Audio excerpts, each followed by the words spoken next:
Hormatly Türkmenistan'ın halk maslahatynyň prezidiumunyň agaları.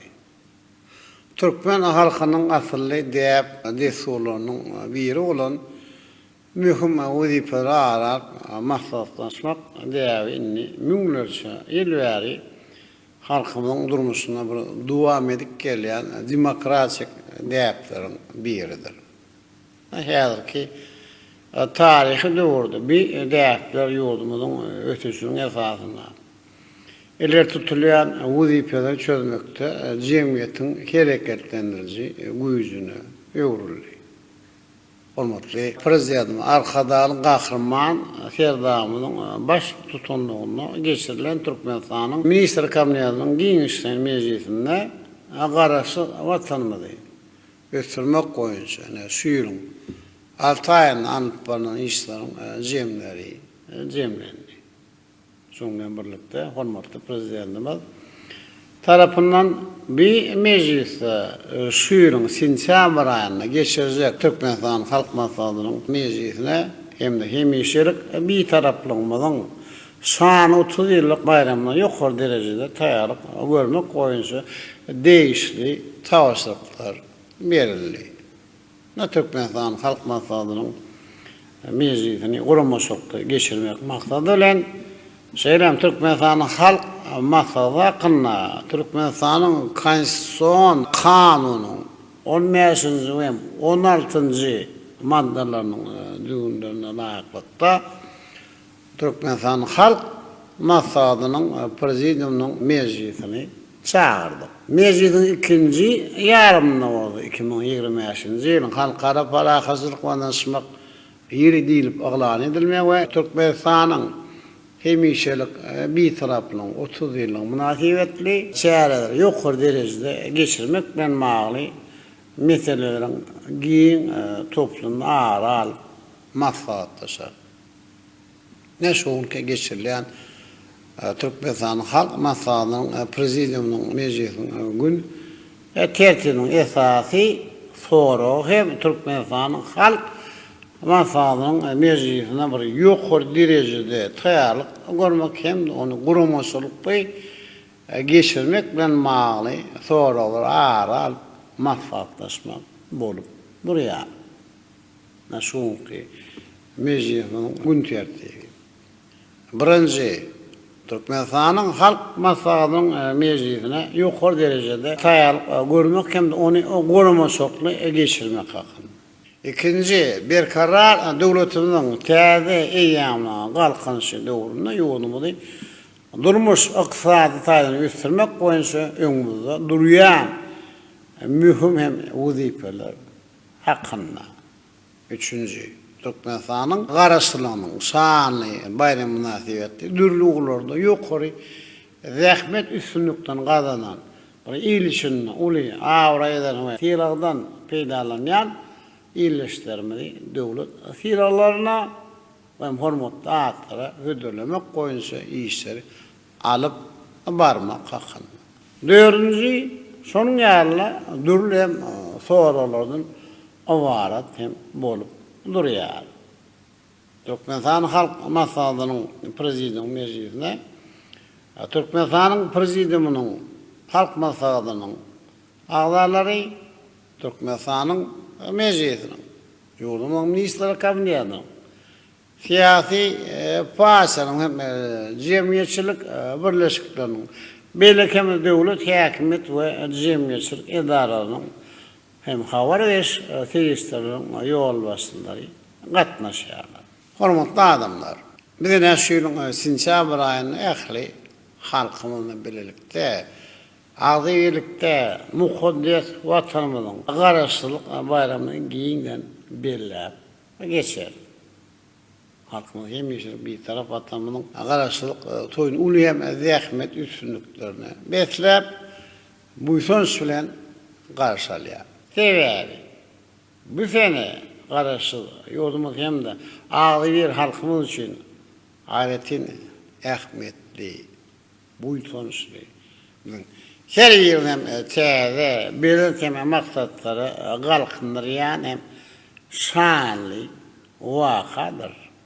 Näşoňla bagly Yurdumuzun Garaşçılık bayramının belirlenen günlerine Türkmenistan'ın halk masadınyň Nowatdaky mejlisini geçirmek bilen Garaşçı devletimizin ösüşüne kazanılan üstünlüklerin, yetirilen sepetlerin, yerine yetiren hem işlerin cemler. Doğrun talaplarından, täze iqtisady hem şertlerden uğralıp, täze tarih hem döwürde öňümizde durýan mühim hem wezipeler aral maksat taşar. Näşuň ki mejlisimizde bolsa Türkmenistanyň halk masada kynna Türkmenistanyň konstitusiýon kanun esasynda Türkmenistanyň halk masadynyň mejlisini çağırmak ve yukarı derecede geçirmek koyucu, kurumuşu, toparını döretmek, meclisin geçirecek senetini ketkitlemek hem de kurumuşu, toparının düzümünü tasdiklamak hakkında değişsem resminamaları kabul eder. Neyin içinde ulavradan peydalanan ötem halal zahmet falan yukarı zahmet üstünlüklerini kazanan vatandaşlarımızı devlet silahlarına ödüllemek, hormatları takmak koyunca işlerin alınıp barlısına hem seyreder. Halkara parakasılık vatandaşmak, yılına, sevette ve dünyada parakasılığı üpsür etmekte. Yurdumuzun hemişirka bir taraflık siyasetinin uğru oyunca öňden durýan wezipeleri ketkitler. Hormatly mejlise gatnaşylar. Halkara parakasılık vatandaşmak ýylynyň başyndan bäri geçen döwürde ähli tagallalarymyz, huzur gaýratymyz, döwletimiň hem de jemgyýetimiň depini ösüşini üpsün etmäge gönükdirilýär. Ýurdumyzda halk häkimetlerini Milli Demokratik institutları ösürmek boyunca tarihi işler durmuşu geçirilir. Biz devletlilik, kanunluk ve milli demokratik kadalardan uğrar devlet ahmetli mühim soruları halk bilen maslahatlaşıp amalla aşırıyor. Türkmenistan halk maslahatın işem şol maksatlardan hem uğur alýar. Şunda devlet ähmetli soraları çözler. Ýoluna kabul edilen maksatnamaları yerine ýetirmäge halk köpçülüğünü giýinden çekmek. Teklipleri işläp taýýarlamak. Halkymyzyň agdyýylygyny, jewsizligini, asudalygyny, awadançylygyny berkitmäge hem de Garaşçılık hemişe bir taraf devletimiň mundan beýlekde güllä besmegine ýardam bermek Türkmenistanyň halk maslahatynyň baş maksady we hem esasy wezipeleri bolup durýar. Türkmenistan halk maslahatyny alyp barýan işleriniň ählisi devletimizi durmuşy kısa taýdan ýokary derejede ösürmek, bu işlere neticeli dolandırmak, kanunçuluk, hukuk, üçüncülüğünün, hükümet edaralarının kurulması esaslarının kamil kurallarını kemale getirmeye gönüktürlendir. Bir karar devletin täze eýýamynyň galkynşy Türkmenistan 2022-2052 ýyllarda durmuş iqtisady taýdan ösürmek milli maksatnamasy. Onu beýleki maksatnamalar esasında milli iqtisadyatymyzda ýokary ösüşleri gazanmak. Täze şäherdir owalarymyzyň guruluşlaryny ýokary derejede dowam ettirdik. Erki döwürde ýurdumyň äger uly iqtisady, mali maýa goýma kuwwatyny görkezýär arkada şäherdiň ikinji tapyrynyň guruluşy üstünlikli alınıp barylýar. Hormatly adamlar. Hormatly prezidentimiň Sewitden halkara giňişligine dowany gatnaşyklaryny ötürmek. Palahasılık ve anansımağı puhtulandırmak. Durlukta ötüşüp. Şunu etmek barada diyen tağallaları halkara palahasılık ve anansımak yerine hem ulu üstünlükleri besleniyor. Ben böyle Türkmen cemiyetinin ağzı yerliğin ve cevizliğin hüküm sürmüyor. Yolumuzun kazanlayan üstünlükleri, devletimin dünyada palahasılık ve durlukluluğu qorap saklama, qoşuyan, qoşundu. Hormatly prezidentimizin buğurdu, öňe sürýän halkara başlanmışlary bilen şäherletdirilýär. Ne garaşsyz hemişerek bir tarap Türkmenistan dünyada palahasılık, tüýüjülük kadrlaryny wagt etmek. Halkara guramalyň şähertlerini umum adamlar behwitdi, başlanmışlary teklipleri öňe sürme uğruna uly işleri alyp barýar. Halkara gatnaşyklaryna palahasçylyk, anansmak diýipden öňe sürüp medeni dialogy, hoşnetli goňşuçylygy, bire hormat goýmagy berkitmek. Ýöňlere anansmagy puhtulandyrmak maksady bilen netijeli işleri amalla aşyrýar. Ben yolumuzun durlukta ötüş maksatları. Öňalış diplomatiya. Derway sevit soralar boýunça halkara giňişini öňe sürýän daşary siýasy başlanýşlary Birleşen Milletler guramat hem beýlik awraly halkar hem guramary tarapyndan ýigderli gollanýar. Türkmen bir tarap 30 ýyllyk ýübileýiň bayram edilýän ýylyna Birleşen Milletler guramanyň baş Assambleýanyň 79-njy sesiýasynyň 61-nji mejlisinde Türkmenistan hemişelik bir taraply kararnamaň bir agymyň kabul edilmegi. Ýurdumyň hemişelik bir taraplyň halkara derejede 3-nji ödek karar edilmegi. Ýurdumyň hoşnetli diýipleri esaslanýan daşary siýasatyny. Şany Sena'nın ehmiyetini hasem davaranırdı. Ne Türkmenistan'ın bir taraflı dünya var. Türkmen halkının değil. Eysem bütün dünya bililişinin kımmatlığıdır. Halkara derecede karar edilen siyasi hukuk yağdığını iyi olan Türkmenistan'ın bir tarafının dünyada deni tayi yoktur. Anıp baryan bir taraflık siyasetin devletimiz ve halkımız için nehri mühim ehmiyetinin bağını göz getirmek için geçen 30 yılın devamında amalaştırılan işlerin gerimine hem müsverine nazar ayırmak yeterliktir. Hem şu yılın devamında yurdumuz dünya bilirsin hormat sarpasını kazandı. Garaşsyz wagtymyz öýt, borçnamalarını, gysarlykly berza edýän ygtybarly, jogapkar hyzmatda şökmünde ul awra hem eýe bolly. Ýa-da döwürde bir tarap Türkmenistan anyk kadrlara öýt maksatlaryny aýynyň düşünmäge esaslanan köp uğurly toplumlaryň daşary siýasaty alyp barýar.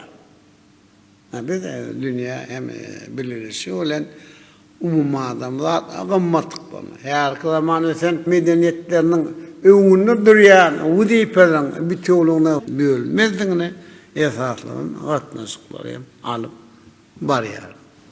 Gatnaşyklaryň şeýle görnüşi bolsa Türkmenistanyň taýlap alan esas hem mühim ähmiýeti strategik ýoludur. Biz hemişelik bir tarafından gelip çıkan açık kapılar siyasetine giyin gerimli halkara hizmetlaşını bundan beylekte dua eder.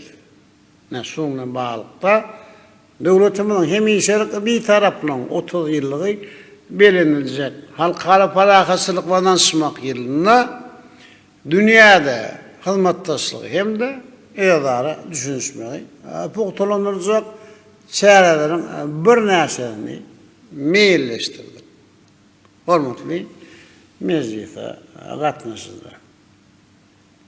Yurdumuz hemişelik oňun bir taraply siýasatynyň, döwletiniň milli kanunçylygyna münasip orun alannyň we onuň hem iş ýüzüne amala aşylmak üçin pukty hukuk esasynyň düredilenini hem bellemek mühimdir.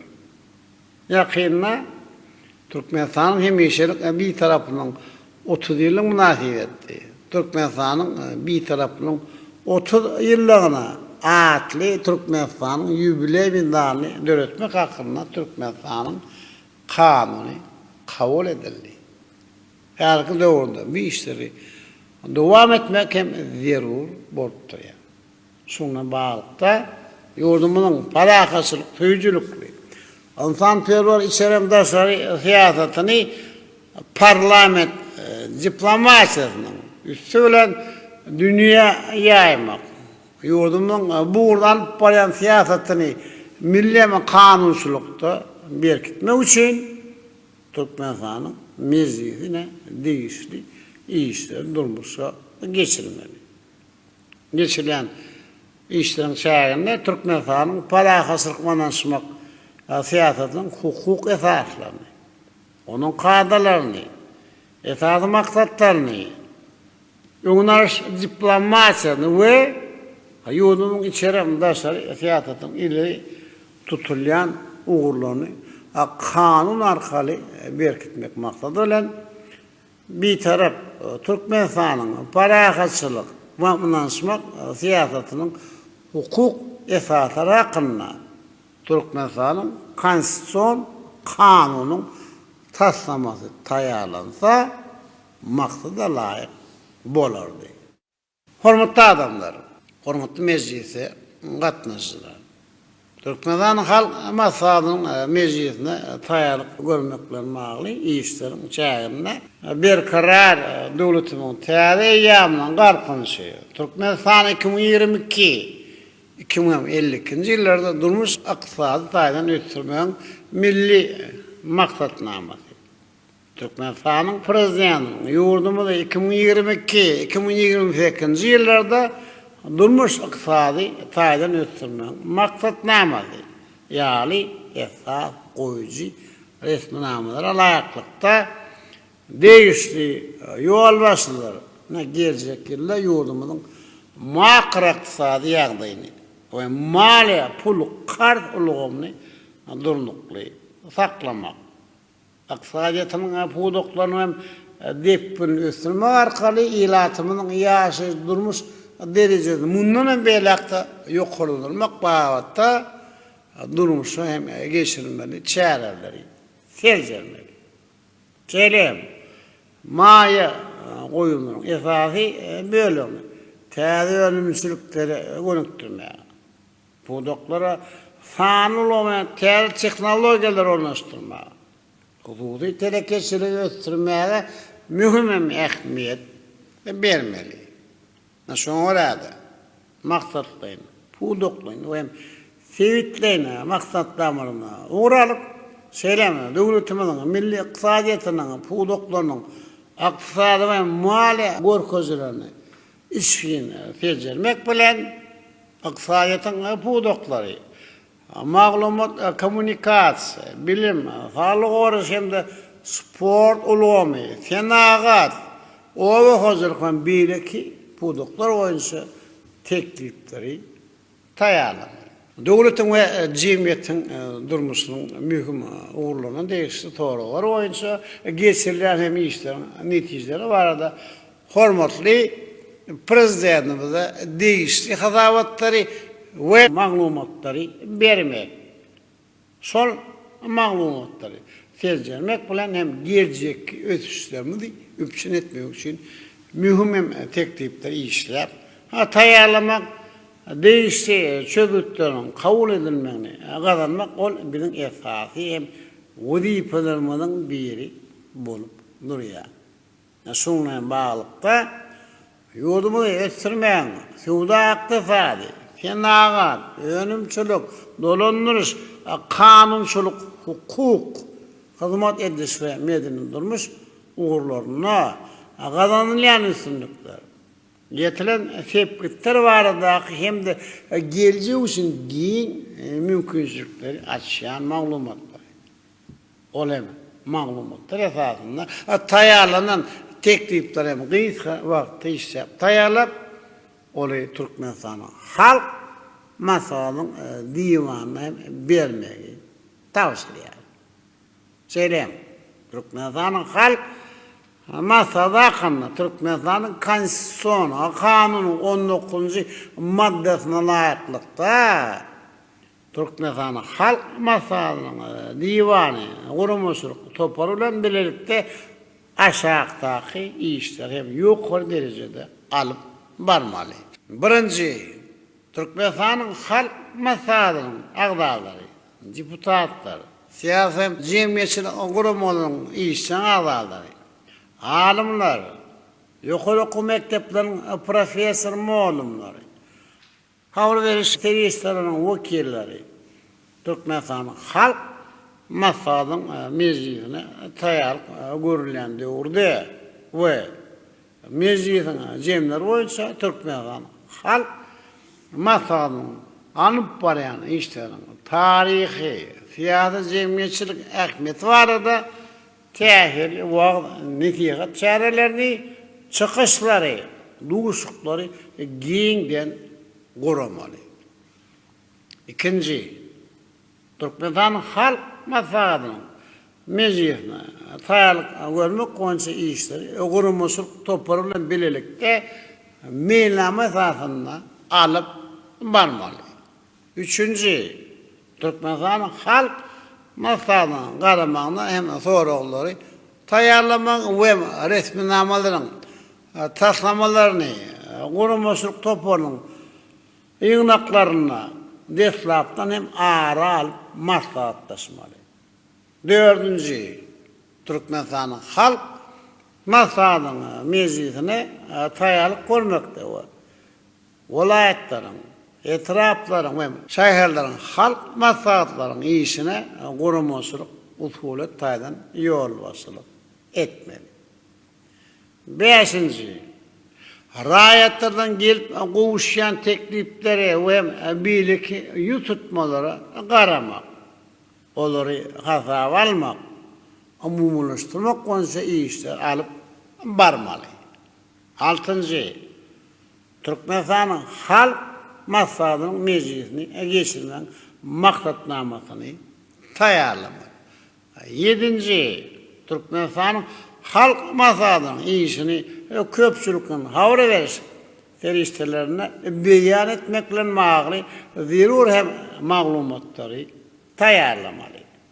Sekizinci, Türkmenistan'ın halk masadının meclisinde tayarlık görmek koyunca kurumuşluk işlerini ne Türkmenistan'ın meclisi, Türkmenistan Minister Kabineti'nin başkanının ormanlarları, değişti ministerlerin puduklayın dolunur, idaraları, vilayetlerin, aşağı hem arkada şehirlerinin hakimlikleri, cemiyetçilik birleşikleri bilen birlikte utkusuklu alıp varmalı. Dokuzuncu, Türkmenistan'ın meclisi hemişelik bir taraflamadan 30 yıllık hem de 2025 yılın halkara parakasılık ve danışmak yeri değilip ağlan edilmeye münasebetli devletimizin parakasılık töyücülükleri. Antanperver içeremdaşları siyasetini parlament diplomasiyasının üstüyle dünya yaymak.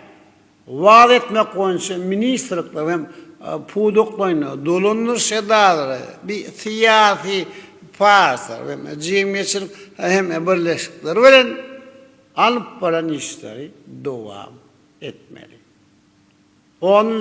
Selam, hürmetli Prezidentimizin veren tavsiyelerine layıklıkta karasılık yıllar içinde yurdumuzun durmuşunun siyasi, iktisadi, medeni uğurlarda yukarı rahmet üstünlüklerini kazanan halk arasında ulavraydan ve fiiladan peydalanan ilişkilerimizi devlet fiilaları bilen fiilaklamak ve hem olara hurmat aatları dakmak koyunsam alıp paranı işlemeli, kurumasıklı yerine yetirmeli. Ne, münasip adamları hüdürlemek hem de bu işleri resmileştirmek koyunsam iyi işleri talep olarak alıp barmalı.